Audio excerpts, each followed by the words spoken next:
Hello, good morning. My son Michelle falls asleep.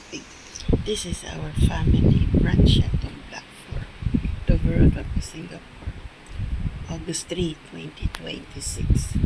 We're having a chicken soup, instant noodles. Okay, my son bring home today. Maybe his friend give it. He bring home 4 items, 4 kinds of things. There's Lising Point, the retired man. Okay, our family branch, August 3, 2026. Lucky my son bring home some 4 items. The best friend give him. Enjoy folks at the Blackford, the World of Singapore, our family branch. Enjoy Singapore. With put some ham, chicken ham, eggs, and the potato. Enjoy folks, Singapore.